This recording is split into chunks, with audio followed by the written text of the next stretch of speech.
Salut à tous, le journal du foot de ce lundi 17 février. Certains supporters du PSG ont dû avoir une belle frayeur un instant, même si nous sommes hors période de transfert. Plusieurs comptes Twitter du FC Barcelone ont été piratés ce week-end. Un groupe de hackers en a profité notamment pour publier un photomontage annonçant le retour de Neymar en Catalogne. Un peu plus tard, après avoir repris le contrôle de ses comptes, le Barça a posté plusieurs tweets d'explications, s'excusant pour les malentendus provoqués par la situation. Neymar sera bien du voyage à Dortmund avec le PSG mardi soir. Le Brésilien est bien dans le groupe convoqué par Thomas Tuchel pour ce 8e de finale aller de la Ligue des Champions. Grand fan du PSG, DJ Snake a lancé les hostilités avec le Borussia, réagissant à une publication du BVB sur la fabrication de stars à Dortmund. Qui avez-vous fait, a écrit DJ Snake. Une blague prise comme une attaque par le community manager du club de la Ruhr. On fait de la bonne musique, a répondu ce dernier avec une vidéo des supporters de Dortmund entonnant le célèbre You'll Never Walk Alone. L'artiste a fini par donner rendez-vous au club allemand. On se voit mardi, a conclu le producteur. Adrien Rabiot tend la main à Didier Deschamps, titulaire dimanche lors de la victoire de la Juve contre Brescia. Le milieu de terrain français s'est exprimé au sujet des Bleus alors qu'il gagne du temps de jeu et en assurance en Italie. Aujourd'hui, mes performances sont positives, c'est un choix du sélectionneur, mais je ne pense pas que ce soit le fait que je sois titulaire à la Juve qui me dit que je peux aller en équipe de France ou pas. Ce sont surtout mes performances, a lâché l'ancien Parisien. Dimitri Payet était à fond derrière ses coéquipiers dimanche soir. Forfait, le joueur de l'OM a bien sûr suivi la prestation de ses coéquipiers, vainqueur à Lille de buts à 1. Et au regard de ses vidéos publiées sur Instagram, le Réunionnais a apprécié le spectacle devant sa télé. Oui, mes bébés d'amour, on l'a fait, un énorme coup à lâcher, à fou de joie, le Marseillais. Des vidéos qui ont beaucoup fait rire Dario Benedetto qui a charrié Payet sur son poids. Tu es fou, gros lard, a réagi à l'attaquant argentin sur Instagram. Scène de joie dans le clan marseillais au coup de sifflet final avec les supporters. Preuve de la bonne ambiance qui règne au sein du groupe. Les joueurs ont improvisé un pogo sur la pelouse du stade Pierre-Mauroy. Des scènes de joie qui se sont poursuivies dans le vestiaire, immortalisées par les joueurs et relayées sur les réseaux sociaux.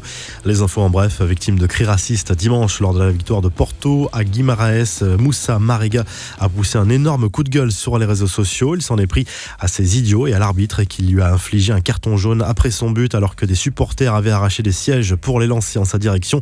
Excédé, il a lui-même quitté le terrain à la 71e minute de jeu.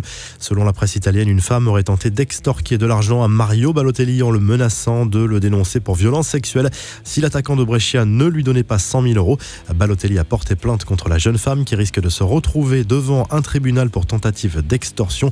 Balotelli avait eu une histoire d'amour avec la jeune femme alors âgée de 17 ans pendant la relation, mais cette dernière aurait menti sur son âge. Elle a dit oui lors du choc de la 24e journée de Serie A entre la Lazio et l'Inter. Les supporters et téléspectateurs ont assisté à une demande en mariage originale.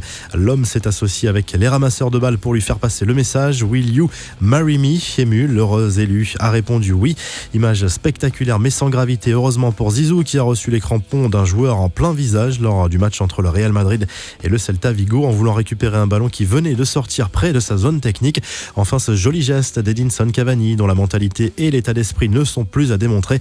L'attaquant du PSG a fait un heureux ce week-end. L'Uruguayen a offert son maillot à un jeune fan dans les coulisses du stade de la Licorne. Scène touchante avec ce petit garçon visiblement impressionné. La revue de presse, le journal L'Équipe fait sa une sur le succès 2-1 de l'OM à Lille dimanche soir. Le club olympien conforte sa 2e place au classement à 10 points du PSG certes, mais les Olympiens ont désormais 11 points d'avance sur le 3e Rennes et 12 sur le 4e Lille. En Espagne, le journal catalan Mundo Deportivo se réjouit du match nul entre le Real Madrid et le Celta Vigo à Bernabéu, 2 buts partout. Le Barça revient à 1 point du leader madrilène. Le journal évoque également le cas d'Antoine Griezmann qui, malgré un début de saison mitigé, débloque très souvent la situation pour les Blaugrana en ouvrant la marque. En Italie, le Corriere dello Sport revient sur le succès capital de la Lazio Rome contre l'Inter dimanche soir. Succès 2-1 pour le club romain qui passe devant les Nerazzurri et s'affirme de plus en plus comme un véritable candidat au titre. On se quitte comme chaque lundi avec le classement réactualisé des meilleurs buteurs dans les grands championnats européens et à très vite pour un nouveau journal du foot.